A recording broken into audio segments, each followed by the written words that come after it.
Have you ever wondered, why this life? Why now? Why you, born in this body? With this mind? In this world? What if I told you, this life you're living is not random?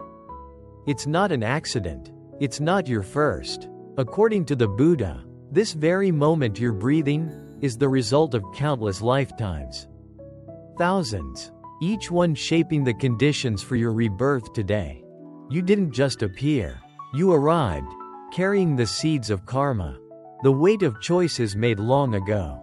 And now, this rare human life you hold is more precious than you realize. Don't waste it. Let's begin. Have you ever paused for a moment and looked around, not just with your eyes, but with your awareness, and wondered, why am I here? Not just in this room, or this town, or even this year of history, but here, in this exact body, with this exact life, facing these exact circumstances. Why this particular arrangement of family, work, health, emotions, and experiences? Out of the infinite possibilities. Why this? Buddhism offers a perspective so vast and profound that it shifts the ground beneath your feet. According to the Buddha, this life you're living now is not a beginning. It is not a blank slate. Rather, it is a chapter. Just one chapter in a book with no obvious beginning. Written over countless lifetimes, shaped by choices both conscious and unconscious. Fueled by the deep river of karma flowing through time. What you call me today is the result of millions of intentions, actions, and mental states echoing across time, weaving together this present form you inhabit. Imagine the universe like a great garden. In this garden, every thought you think, every word you speak, every action you take plants a seed. Some seeds bloom quickly, others lie dormant for years, lifetimes even, waiting for just the right conditions. The life you're living right now is the flowering of such seeds, some joyful, some painful, some subtle, some overwhelming. And yet, the truth remains. Nothing is happening by accident. The Buddha called this the law of cause and effect, karma. This is not punishment or reward in some moralistic sense. It is simply the natural unfolding of actions and their consequences. As precise and consistent as gravity.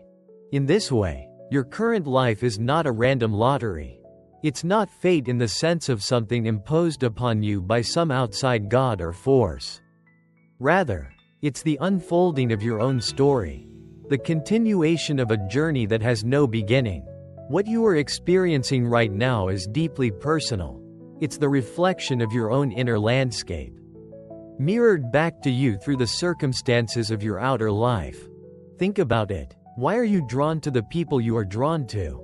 Why do some places feel familiar even when you've never been there? Why do certain fears grip you with no clear reason? Or certain skills come easily, as if remembered rather than learned? Why are some born into suffering and others into comfort? Buddhism teaches that these are not mysteries. These are results, ripples from previous lives manifesting here and now. And not as punishment or judgment, but as opportunity. That's the radical insight. This life is not just an effect. It's also a chance to grow, to awaken, to take responsibility for the seeds you plant moving forward. This is why the Buddha said that human life is rare, not just because it's statistically rare, but because it holds a rare potential. In this form, with a thinking mind, with the ability to reflect and choose, here, you can transform. Here, you can break the cycle of ignorance and reaction. Here, you can see clearly, perhaps for the first time in many lifetimes. But most people don't see this. Most people live as though this life is all there is. They become lost in the drama of daily existence, chasing pleasure, avoiding pain, seeking validation, running from fear. It's not wrong, it's simply unexamined. And unexamined life, the Buddha said, is driven by ignorance. It's like being asleep while walking. You go through the motions, but you're not truly awake. You forget the deeper story behind your existence. You forget that you've been here before. and you will be here again. Unless you begin to wake up. To waste this life, then, is not just to waste a few decades. It is to squander the momentum built over lifetimes. It is to fall back asleep just when you were starting to wake up. It is to let go of the rare opportunity to rise above instinct and conditioning. And to begin walking the path of freedom. There's a story told in Buddhist tradition about a blind turtle living at the bottom of a vast ocean. Once every 100 years, it rises to the surface. Floating on that ocean is a wooden yoke with a single hole. The chances of that turtle surfacing and getting its head through that hole by chance are almost zero. And yet, the Buddha said, the chance of being born as a human being with the capacity to hear the Dharma is even rarer. That is how precious this life is. And yet, here you are, hearing these words, breathing this breath, holding this awareness. It didn't happen by chance. When you see life through this lens, everything changes. Your struggles are no longer random. Your blessings are no longer entitlement. Your experiences become sacred, because they are the result of something greater than what the eye can see. They are echoes of your own mind, your own choices, your own journey across time. And with this understanding comes a profound responsibility. You can no longer say, I didn't know. You can no longer say, it doesn't matter. It does matter. Every thought, every intention, every word is a seed that will bloom. Maybe not now, maybe not tomorrow, but eventually, because that is the law of the universe. Nothing is lost, everything is carried. So the question is not, will this life end? Of course it will. Everything born must die. The real question is, what will you do before it ends?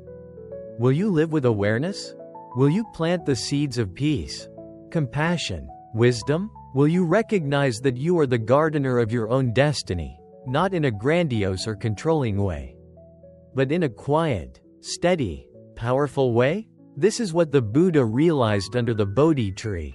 That life is not suffering, as many misquote, but that unawakened life is suffering.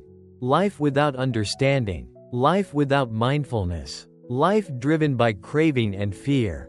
But when you see clearly, when you live with mindfulness, when you awaken to your true nature, then this life becomes a path.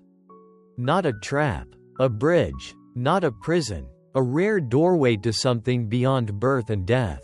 And so the purpose of this teaching is not to overwhelm you with spiritual philosophy. It is to invite you home, to the awareness that what you do with this life matters deeply. Not just for now, but for all that comes after. And not just for you, but for all beings, because your actions ripple out into the vast web of existence. If you are hearing these words, it means the seeds of past effort are blooming. It means some part of you has been walking toward this moment for a very long time. Take it in, let it sink, let it stir something deep within you. Not fear, not guilt, not pressure, but clarity. This life is not meaningless. It is meaningful because it is rare. It is meaningful because it is impermanent. It is meaningful because you have the chance to use it wisely, or not. As you breathe in, ask yourself, what am I here for? As you breathe out, release the idea that this is just another ordinary day. There are no ordinary days when you are awake. There is only this extraordinary chance to live with eyes open, heart steady, and soul in alignment with truth. And that begins, not tomorrow, not someday, but now. So let us look even deeper into this mystery we call life. If this life is not the first, if it truly is the continuation of many lifetimes, then what exactly is it a continuation of? What has carried over? What remains of 1,000 past lives that now echoes through the life you are living today? The Buddha taught that what we call a person is not a fixed self, but a stream of consciousness, a process, not a thing. Like a river, our consciousness flows from moment to moment, from life to life, never exactly the same but always carrying the momentum of what came before. What continues is not the body, What continues is not the name, the job, the relationships. What continues is the mind, the stream of habits, perceptions, volitions, and impressions. And this stream does not float through space randomly. It is carried by karma, intention turned into action, and action turning into consequence. When we act with craving, hatred, or ignorance, we create patterns that carry forward. When we act with mindfulness, compassion, or wisdom, we create different patterns, ones that uplift and liberate. These patterns don't die with the body. They continue. They look for expression, and when conditions are right, they find a new body, a new name, a new set of circumstances in which to grow again. That's what this life is. Not the beginning, the continuation. You are, in a very real sense, the heir of your own past. Not as punishment or reward, but as echo and momentum. Every fear you can't explain, every talent that comes naturally, every attraction and aversion that seems to arise without logic, these may be hints. Footprints from lives lived long ago. But this teaching is not meant to make you feel small.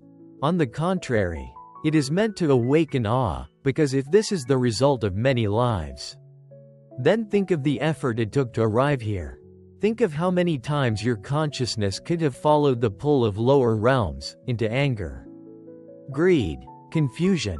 Think of how many lives it could have taken to find the conditions where you'd not only be born as a human being, but also have access to the Dharma, the teachings of awakening. Most beings in this universe are not human. Most live in realms of suffering, or distraction, or deep ignorance. The odds of being born here, now, with the mental clarity to hear the Dharma, to understand it even in part, are astronomically small. And yet here you are. Not by luck, not by accident, but because something in your past, somewhere, sometime, set a cause into motion that has now ripened into this moment. That's why the Buddha called human life precious. Because in this human life, we have choice. We have the ability to reflect. We have the capacity to change the course of our karma. An animal cannot do this. A hungry ghost cannot do this. Even gods in higher realms, so lost in pleasure and delusion, cannot do this easily. But humans can. We can suffer, yes, but we can also wake up. So the question now becomes, if this life is the fruit of many others, how do we treat it? Do we treat it as something disposable? Something to burn through with craving and distraction, always chasing, never pausing? Or do we treat it as a rare and sacred gift? A window of clarity in a fog of lifetimes? Think of the choices you make every day. What you consume, what you focus on, how you speak to others, what you believe about yourself. These may seem like small things, but in the eyes of karma, nothing is small. Everything plants a seed. Every seed eventually grows. Even thoughts, yes, even the thoughts you allow to repeat in your mind, have consequences. That is why mindfulness is not just a trendy practice. It is survival. It is the only way to truly take responsibility for your future lives. Because what you are doing now is writing the script for your next incarnation. If you sow confusion, confusion will return. If you sow peace, peace will find you, not as superstition, not as wishful thinking, but as the natural law of cause and effect. Let's pause here. Look around your life right now. What patterns do you see? What has shown up again and again? Relationships that collapse, anxiety that resurfaces, the same conflicts repeating in different forms? These are not just personality quirks. They are karmic loops. They are invitations to learn something your soul has tried to learn before. And every time you resist or distract or deny, the loop continues. But every time you turn inward and listen, even for a moment, you begin to dissolve the pattern. That is the power of awareness. It doesn't just help you live better now. It changes the trajectory of your entire stream of existence. So yes, this life is short. Yes, this life will end, But the end of this life is not the end of you. The stream continues. The question is, how will it flow? What direction will it take? This is why the Buddha didn't teach just about suffering. He taught about the end of suffering. He taught the path of liberation. Because he saw clearly that while we inherit our past, we also shape our future. Right now, in this very moment, you are sowing the seeds of your future lives. Your speech, your thoughts, your actions, they are not disappearing into the air. They are being recorded in the deepest part of your being. And one day, when conditions ripen, they will return. But don't be afraid. This is not a burden. It's a chance. A magnificent opportunity to turn the tide. To shift the course. To end lifetimes of confusion with one moment of clarity. The Buddha did it. And he wasn't special. He was awake. That's all. And if one person can awaken, so can you. Because the same nature that lived in him lives in you. The same awareness. The same potential. It's not somewhere outside. It's already within, waiting. So take this life seriously, but not solemnly. Reverently. Joyfully. Gratefully. Because it didn't come cheap. It came at the cost of many rebirths. Many struggles. Many small victories over ignorance. And now that you're here, now that you've made it to this breath, this day, this Dharma talk, what will you do? Will you forget again? Or will you remember? Will you distract yourself again? Or will you look deeply? Will you live as if this were just another life? Or will you live as if this is the one where the wheel begins to slow?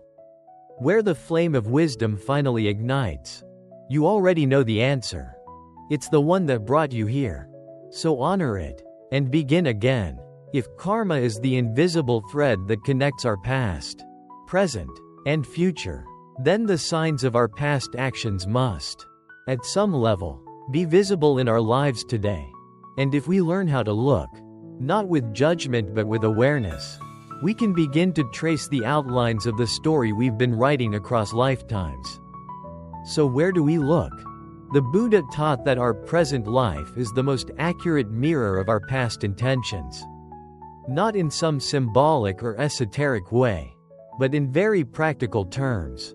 The conditions you were born into, the body you inhabit, the tendencies of your mind, the recurring themes in your relationships, your challenges, your talents, these are not punishments or rewards. They are reflections, echoes, the result of seeds that have bloomed. Have you ever noticed that some people seem to carry joy effortlessly? That even in hardship, they find ease and resilience? While others seem to suffer even in the midst of abundance? That some are born with deep empathy, or spontaneous insight, or intuitive wisdom, even as children? These qualities are not accidents. They are signs. Signs that in a previous life, compassion was practiced, mindfulness was cultivated, generosity was nurtured, and just as a tree continues to grow toward the sun even after a long winter, those qualities blossom again in this life. But the signs aren't only in our gifts. They're also in our struggles. Do you find yourself caught in cycles you cannot explain? Fear that has no source? Patterns of self-sabotage that logic cannot undo? These are not simply psychological issues. They are karmic imprints. And until they are met with awareness, they will keep repeating. Not because life is cruel, but because karma is precise. It will keep bringing you the same lesson, in different forms, until you learn what it is trying to teach. That's the grace of karma. It doesn't give up on you. It keeps offering you the very experiences you need to evolve, even if those experiences are difficult. So instead of asking, "Why is this happening to me?" we begin to ask, "What is this showing me?" That shift is everything. It moves us from victimhood to wisdom, from resistance to curiosity, from blame to liberation. You may look at your life and see areas of deep suffering. Maybe relationships always fall apart. Maybe there is chronic illness, or poverty, or loss. These are not signs that you're cursed. They are invitations. Sacred opportunities to purify old karma by meeting it fully, consciously, with kindness and understanding. And when you begin to see your life this way, something softens. You stop taking everything so personally. You stop believing that you are broken, or that you're being punished. You start seeing the vast web of causes and conditions that gave rise to this moment, and you begin to respond, not react. That's the beginning of freedom. Because the truth is, karma is not fate. It's not fixed. It's dynamic, alive, and responsive. At any moment, a new cause can be set in motion. A new pattern can begin. A deeply entrenched tendency can be interrupted by one moment of clarity. The Buddha taught that even the heaviest karma can be transformed, just as a small flame can light 1,000 candles. A single moment of awakening can redirect the stream of your life. So we start to live with more reverence.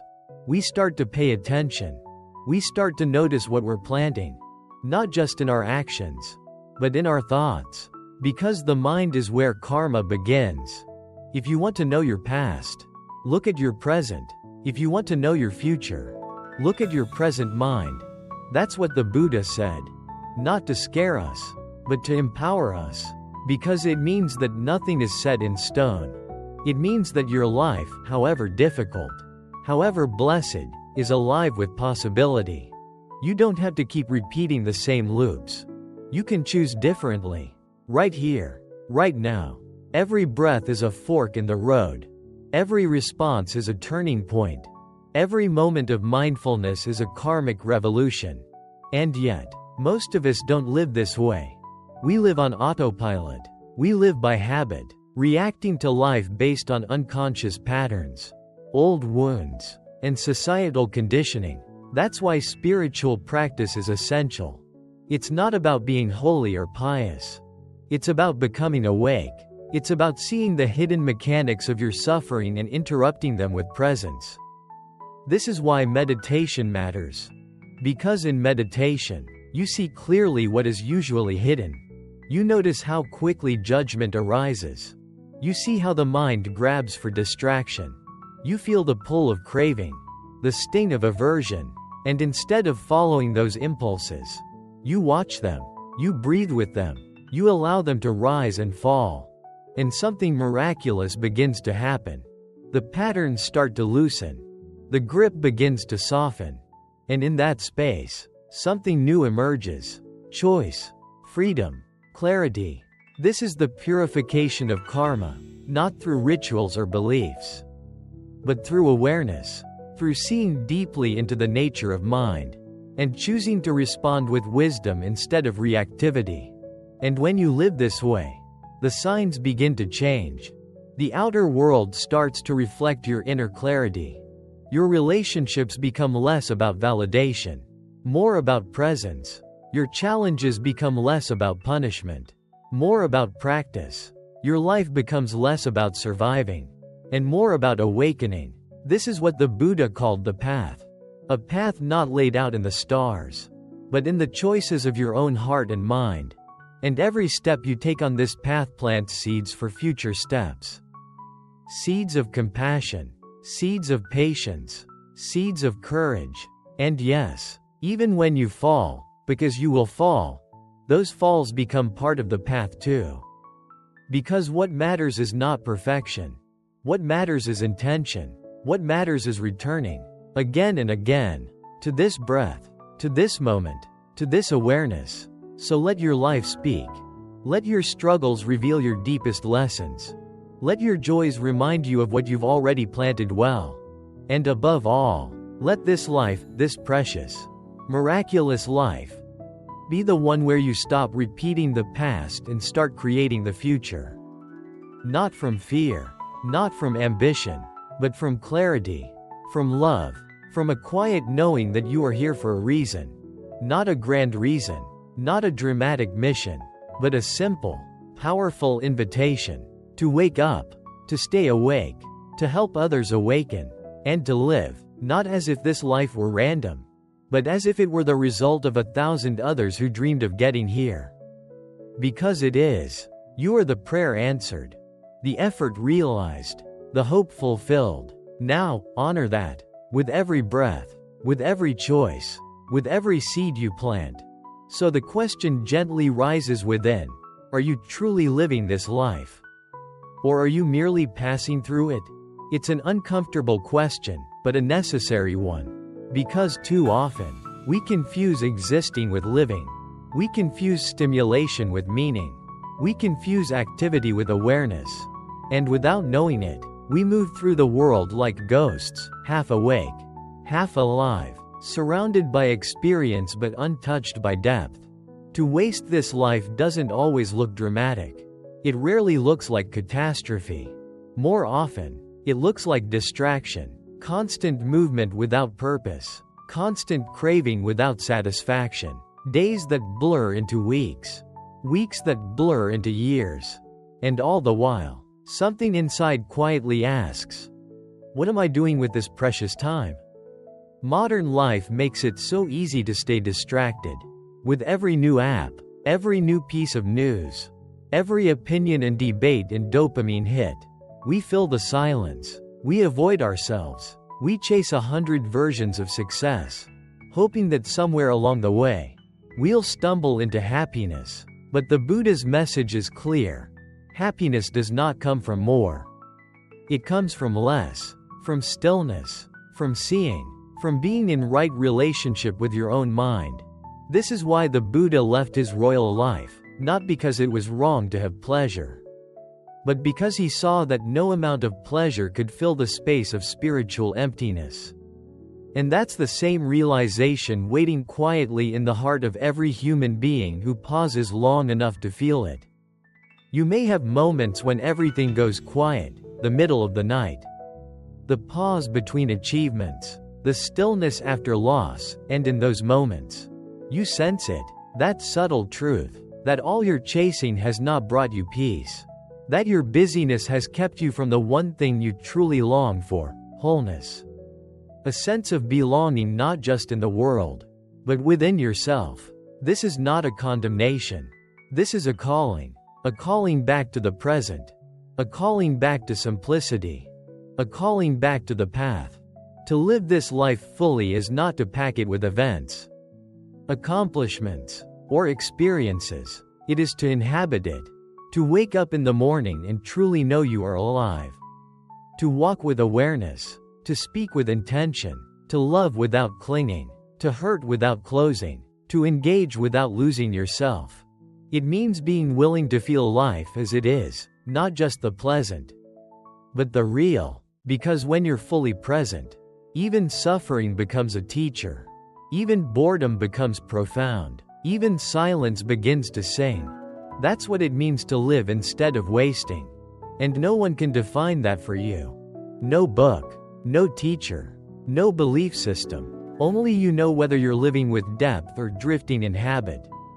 Only you know what your days feel like inside your own body, inside your own breath. That's why the Buddhist path is not about conversion or doctrine. It's about direct experience. It's about inviting you to look at your own life with open eyes and ask, am I awake right now? When you ask that question often enough, it begins to reshape everything. Your priorities shift. Your conversations deepen. Your choices clarify. You stop doing things just because others are doing them. You stop chasing things that leave you feeling empty. You begin to turn inward. Not in isolation, but in inquiry. And that inward turn becomes the turning point of your life. And yet, don't be surprised if part of you resists. Because to live this way is to swim against the current of the world. The world tells you to hustle, to produce, to consume, to compete. The Dharma invites you to slow down, to notice, to serve, to let go. The world says, you are not enough until you become more. The Dharma whispers, you are already complete. You've just forgotten. That forgetting is the root of our suffering. Not because we are bad or broken, but because we are confused. Confused about who we are, what brings joy, what matters. And in that confusion, we grasp, we react, we numb, We settle for versions of life that are half true and half lived. But every moment of mindfulness is a doorway out of that forgetting. Every moment you remember to breathe fully, to walk slowly, to listen deeply, you return to yourself. You return to life. You begin to live this life instead of letting it pass by. This is not a dramatic transformation. It's subtle, gentle, like waking up slowly from a long sleep. At first you're groggy. You question what's real. But then the fog clears. The colors sharpen. The sounds grow crisp. You begin to feel the texture of the world again. And you realize you had been asleep for a very long time. So what does it mean? Practically, to stop wasting your life? It doesn't mean you had to quit your job or move to a monastery. It doesn't mean rejecting the world. It means entering it more fully, with wisdom. It means showing up for your own experience. It means asking yourself, in small moments, am I present? Am I honest? Am I kind? It means noticing your breath when you would rather check your phone. It means staying with discomfort instead of escaping it. It means pausing before speaking, listening before reacting, observing before judging. These are not big things, but they change everything. They are the gateway to a life lived in alignment with your values, your truth, your deeper knowing. And over time, these small practices accumulate. They build a life that feels whole. Not perfect, not without pain, but whole, because it's yours. Not a performance, not a projection, not a survival strategy, but a life you are actually living. And the more you live this way, the more you begin to see how precious this life truly is. You start to feel reverence for things you used to overlook. The way sunlight hits the floor, the smell of rain, the sound of your child's laugh, the rise and fall of your own breath. These small things become sacred, not because they change, but because you did. You stopped rushing. You started seeing. And in that seeing, life stopped being something to endure and started being something to inhabit. This is the opposite of wasting your life. This is the art of honoring it. Not in grand gestures, but in presence, in care, in humility. Because once you see clearly, you realize you don't need more. You need less. Less noise, less pretending, less chasing, and more depth, more stillness, more sincerity. This is not a message of renunciation. It is a message of remembrance. Remember who you are. Remember how you got here. Remember what you came for. You didn't come to impress anyone. You didn't come to collect things. You didn't come to win some invisible game. You came to wake up, to love well, to serve quietly, to experience life not as something outside you, but as something you are inseparable from.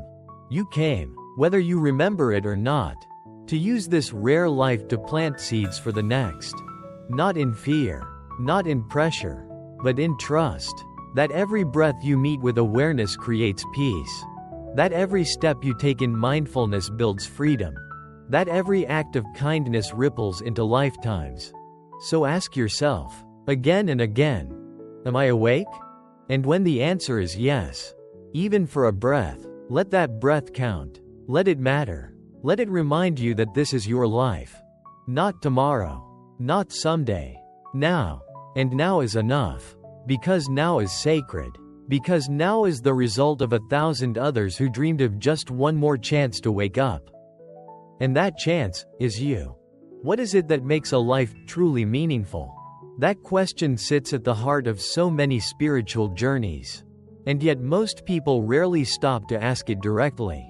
We think meaning will arise from achievement, from love, from being seen or understood.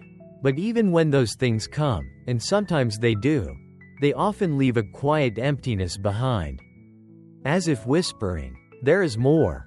The Buddha understood this well.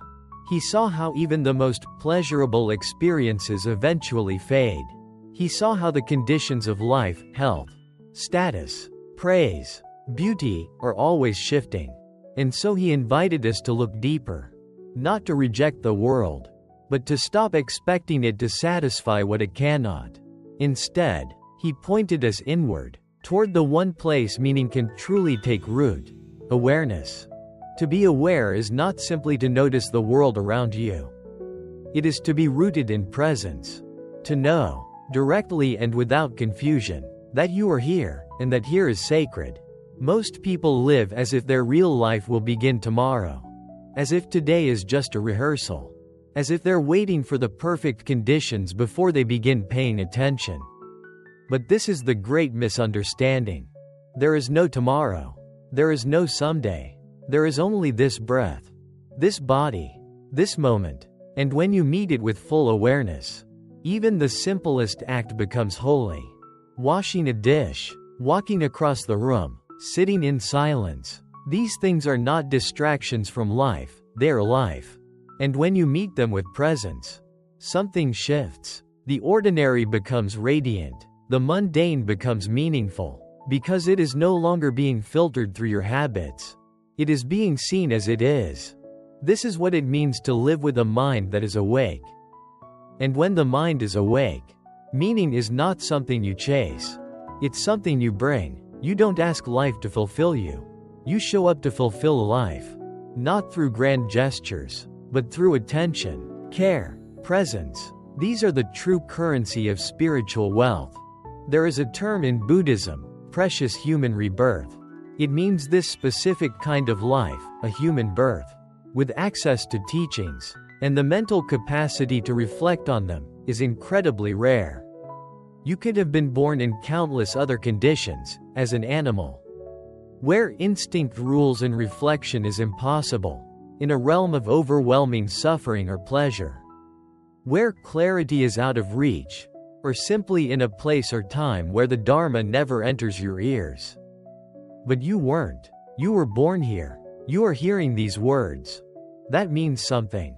It means that whatever karmic winds brought you to this moment, they were winds of merit, winds of aspiration, winds of ancient vows perhaps long forgotten by the conscious mind, but still alive in your stream of being. And now, this life, this body, this chance, is their fruit.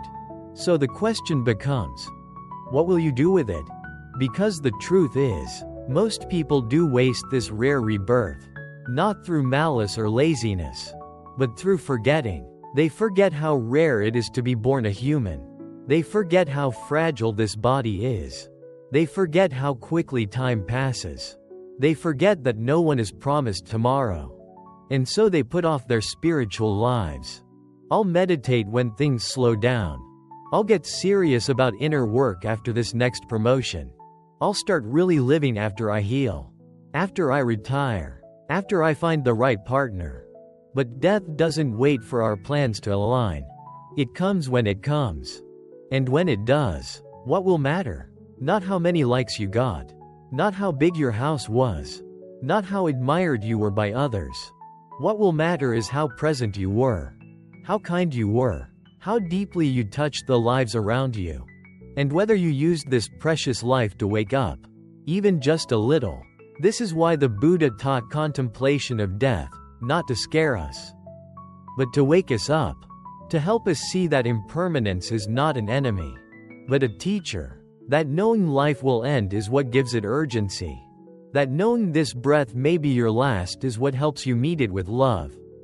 This is the meaning of spiritual maturity, not to be grim, but to be clear. Not to fear death, but to use it as motivation to live deeply.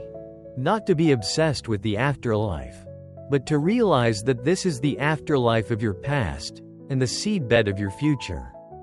So what kind of future are you preparing? What kind of being are you becoming? Moment by moment, choice by choice? The answer is not in your beliefs. It's in your actions. It's in how you treat the cashier when you're tired. It's in whether you listen when others speak. It's in how you speak to yourself when no one is watching. That's where the next life begins.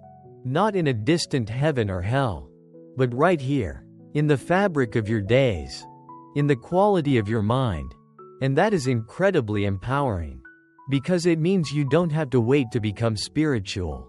You don't need to go anywhere special. You are already on the path. Every moment is the path. Every moment is a choice.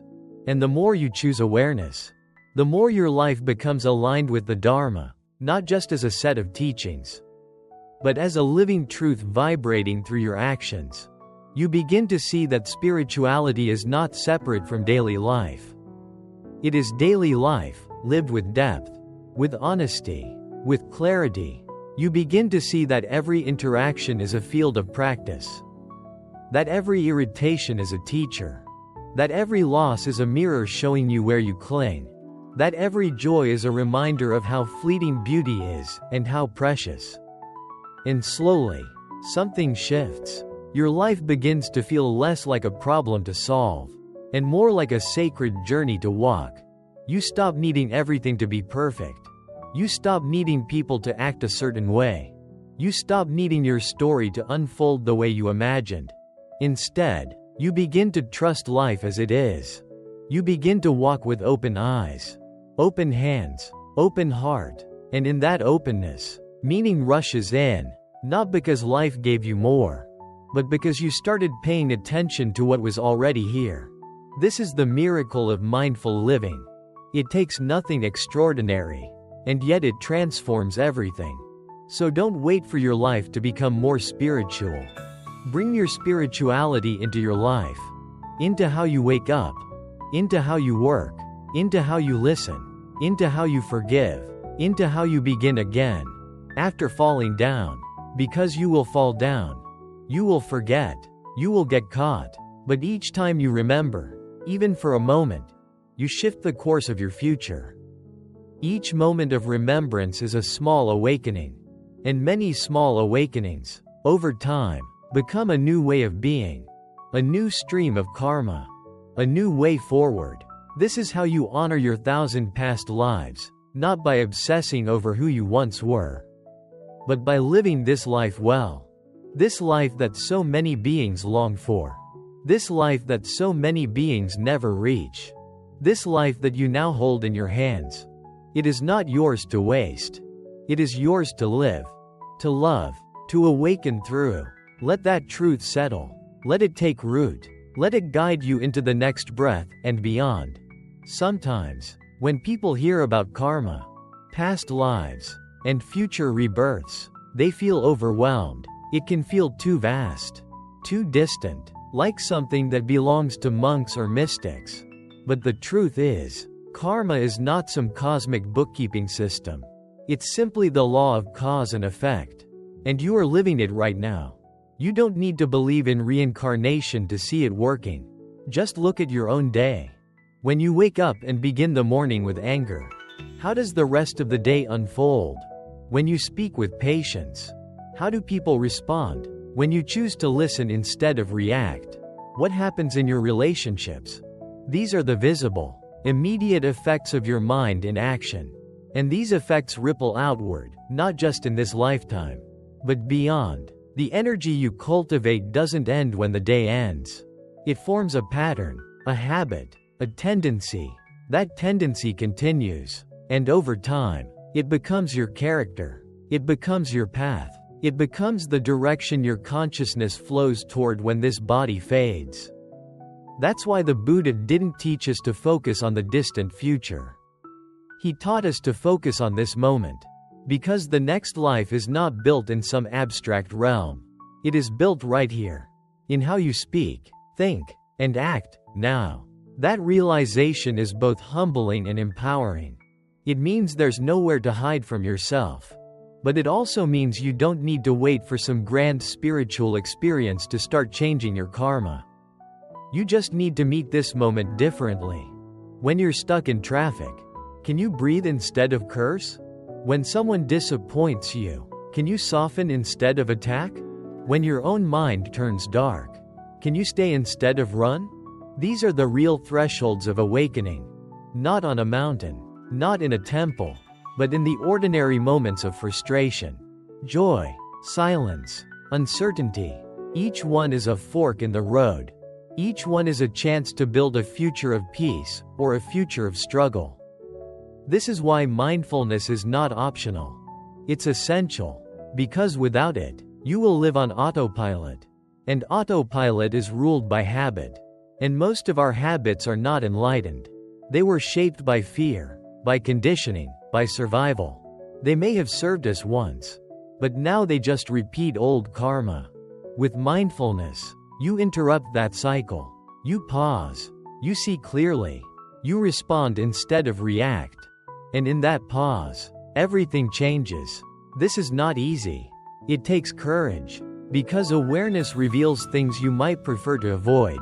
Your judgments, your attachments, your shadows. But only by seeing them can you stop being ruled by them. Only by facing them can you set new causes into motion. That's how you stop wasting your life. Not by doing more, not by achieving more, but by being more aware of what you're already doing. Brushing your teeth with presence becomes a sacred act. Answering an email with kindness becomes a karmic offering. Choosing to speak truthfully, even when it's uncomfortable, becomes a path of liberation. You don't need to wait for the right teacher, the right mood, the right phase of the moon. You need to begin now. Exactly as you are, in the life you're already living. Because the truth is, there's no perfect moment coming. This is it. This imperfect, unpredictable, beautifully messy life is the one the universe gave you. And it gave it to you for a reason. Not to escape, not to perform, but to wake up, and to help others wake up. That's the second part of this path, compassion. Because once you begin to live with awareness, your heart naturally opens. You begin to see that everyone is fighting their own unseen battles. You see how pain travels through generations, through families, through cultures, and you realize that your healing is not just about you. It's about everyone you touch. The Buddha didn't awaken and then walk away. He taught, he served, he met people where they were and pointed them toward their own freedom. And you can do that too, not with sermons or slogans, but with your presence, with your steadiness in chaos, with your gentleness in conflict, with your honesty in a world of masks. That is how the Dharma spreads, not just through words, but through lives lived with integrity. You become the teaching, not perfectly, not always, but sincerely. And sincerity is enough. When you make your own life a field of awakening, others feel it. They may not understand it. They may not have words for it, but they will feel the difference. And some part of them will remember.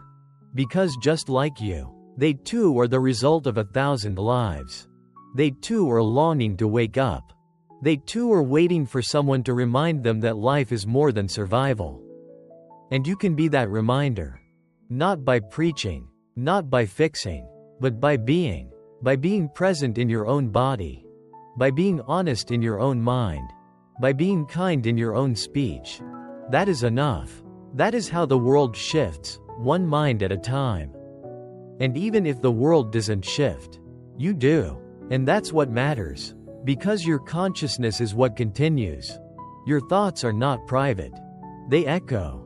They leave impressions. They shape not only how you experience this life, but what comes next. So ask yourself, again and again, am I planting seeds of peace? Am I planting seeds of confusion? Am I repeating patterns that lead to suffering?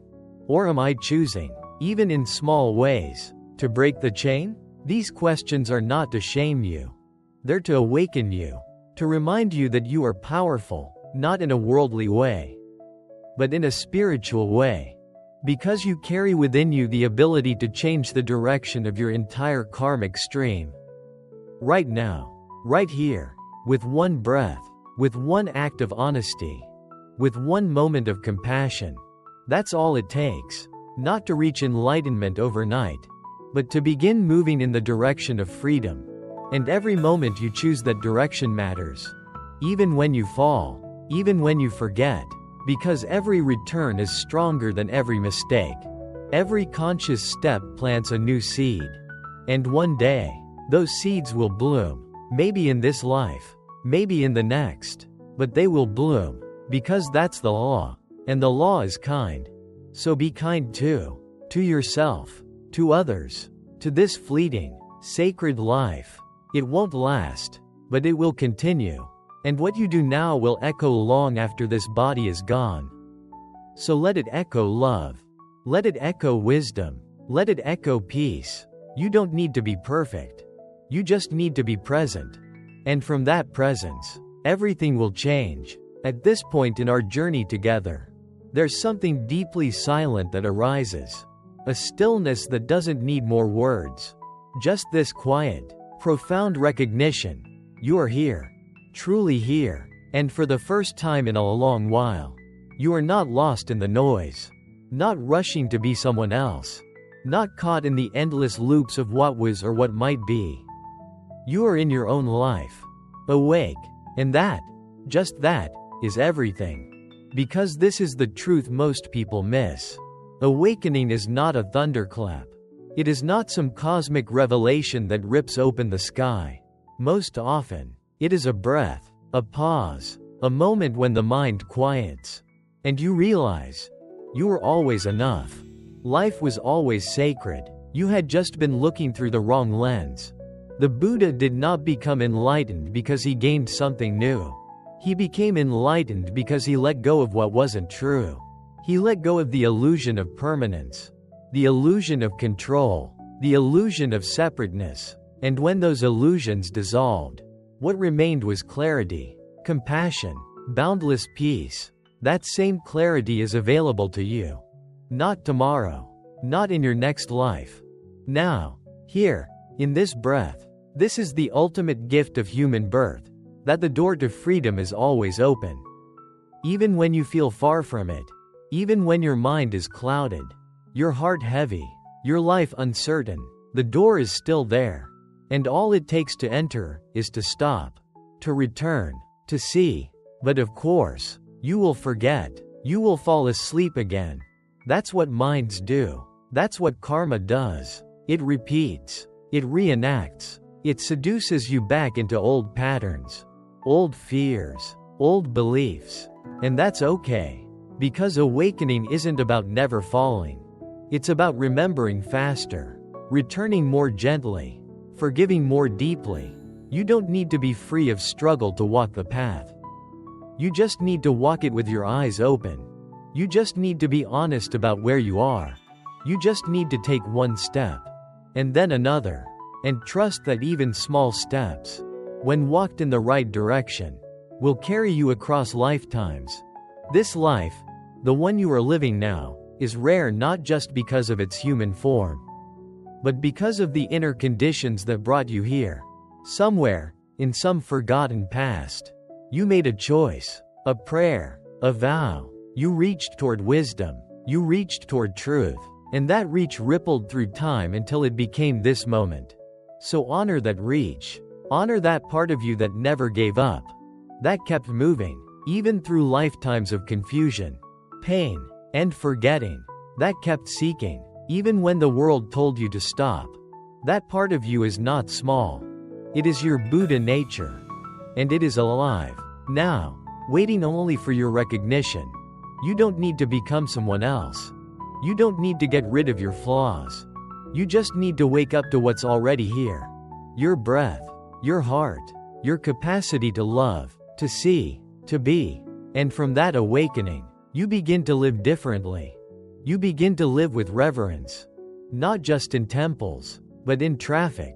Not just during meditation, but in conversation. Not just when things are calm, but when things fall apart. You begin to live with your heart open, not because life is easy, but because you understand that life is fleeting. And what is fleeting must be cherished. What is impermanent must be held with care. This life, this very one, will end. There will be a last breath, a last meal, a last walk through the evening light. But what you plant here will not end. Your intentions will continue. Your energy will continue. Your choices will ripple through time and space, shaping what comes next. So let your choices be kind. Let them be wise. Let them be rooted in awareness. This is how you live a life that blesses not just you, but countless beings. Because when you free yourself, even a little, you free the world. When you heal yourself, even a little, you stop passing on suffering. When you choose love over fear, presence over distraction, wisdom over impulse, you shift the direction of evolution itself. That is no small thing. That is the sacred power of this human life. And it is yours. Now, so as this reflection comes to a close, don't let the silence fade too quickly. Let it deepen. Let it settle in your body like warm light. Let it remind you that you are not lost. You are not behind. You are not broken. You are simply remembering. And in that remembering, everything changes. The trees look different. The sky softens. The people around you become precious, not problems. And your own breath becomes a miracle. This is not the end. This is a beginning. A return to the path you've always been walking. Maybe now with clearer eyes. Maybe now with softer steps. Maybe now with more humility. But always with love. Because love is not just an emotion. It is the recognition that we are not separate. That we are all traveling through lifetimes. Searching for peace. Searching for home. And home is not a place. It is a presence. It is right here, right now. In this sacred body. In this sacred mind. In this sacred breath. So don't waste it. Don't wait. Don't postpone your life. You've waited long enough. You've lived 1,000 lives to get here. Now it's time to live this one, fully. Consciously. Compassionately. It's time to be the fruit of your ancestors' effort. The prayer of your past selves. The seed of a more awakened future. It's time. Welcome home.